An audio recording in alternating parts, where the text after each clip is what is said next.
ये एक new trader है और ये एक प्रॉफिटेबल ट्रेडर है जो कि आप बनने वाले हो फ्यूचर में, ठीक है।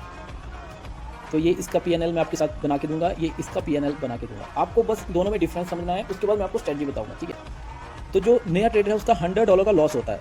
अब भाई का $100 का लॉस हुआ, वो क्या करेगा, उसको रिकवर करने की कोशिश करेगा, वो एक और $100 का लॉस ले लेगा, ठीक है। अब उसका हो गया $200 का लॉस, ठीक है। अब भाई का गलती से हो जाता है प्रॉफिट, लेकिन भाई लॉसेस से बाहर नहीं आ पा रहा है बिकॉज वो अभी भी इमोशनल है, ठीक है। तो नेक्स्ट डे उसको रिकवर करने के लिए अपना वो क्या करेगा, रिस्क इंक्रीज करेगा, उसका लॉस हो जाएगा $200।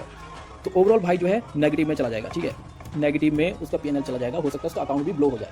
तो जो नए ट्रेडर्स हैं इनका अकाउंट मुश्किल से 3 मंथ्स चलता है, और 3 मंथ्स के अंदर ये निपट जाते हैं भाई और ये निकल जाते हैं, ठीक है। और फिर बाद में बाहर जाके बोलते हैं कि ट्रेडिंग जुआ है।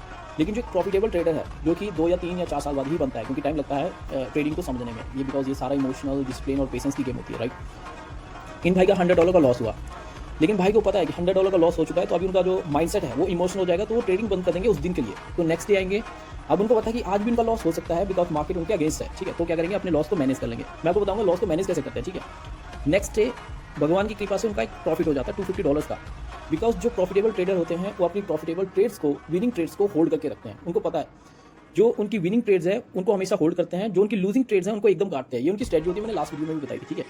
अब उनका एक और लॉस हो जाता है, उनका एक और प्रॉफिट हो जाता है, ठीक है, $300 का, कुछ ऐसे इनका पीएनएल दिखेगा आपको। ओवरऑल ये पॉजिटिव में रहेंगे, कितना है मेरे को नहीं पता, ठीक है। तो ये पॉजिटिव में रहेंगे। अब यहाँ पे जब भी आप ट्रेड ले रहे हो आपको अपना रिस्क प्रैक्टिकली कैसे मैनेज करना है। मान लीजिए मार्केट ऐसे ऊपर जा रहा है, ठीक है, एक कैंडल ब्रेकआउट दे रही है, ये आपका रेजिस्टेंस एरिया था, ठीक है। एनवाई ओपन का टाइम है और आप गोल्ड ट्रेड कर रहे हो, एज्यूम कर लो, ठीक है।